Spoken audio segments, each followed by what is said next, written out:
Time యూపీఎస్సీకి tuitions only in Tirumala IAS institute Chaitanyapuri. Call చేసి ఇప్పుడే జాయిన్ అవ్వండి.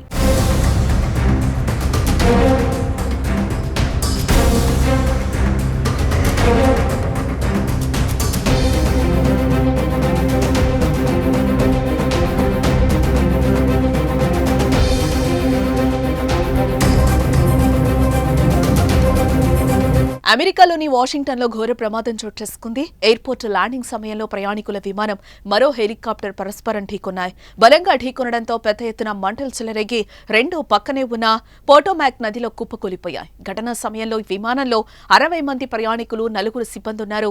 హెలికాప్టర్లో 3 సైనికులున్నారు. ఇప్పటి వరకు 18 మంది మృతదేహాలను వెలికి తీశారు. ఇంకా మృతుల సంఖ్య పెరిగే అవకాశం ఉన్నట్లుగా తెలుస్తోంది.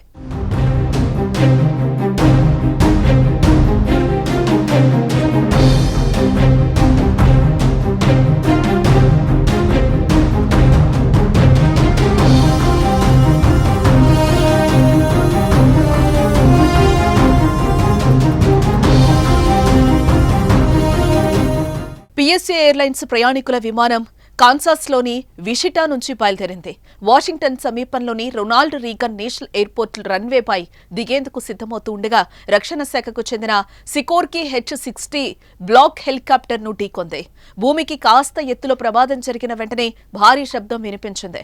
విమానం, హెలికాప్టర్ రెండూ మంటలతో నదిలో కుప్పకూలాయి. ఈ ప్రమాద దృశ్యాలు ఒక్కసారి మీరు స్క్రీన్ పై చూడొచ్చు. ఒకటి ల్యాండింగ్ కోసం కిందకు దిగుతున్న సమయంలో మరొకటి వెనక నుంచి వచ్చి ఢీకొంది. వెంటనే మంటలు చెలరేగాయి, నదిలో పడిపోయాయి. అమెరికా కాలమానం ప్రకారం బుధవారం రాత్రి 8:30 ప్రాంతంలో ఈ ఘటన చోటు చేసుకున్నట్లుగా మనకి తెలుస్తోంది. ప్రమాద సమాచారం అందుకున్న అధికారులు, రెస్క్యూ సిబ్బంది వెంటనే ఘటనా స్థలానికి చేరుకుని సహాయక చర్యలు చేపట్టారు.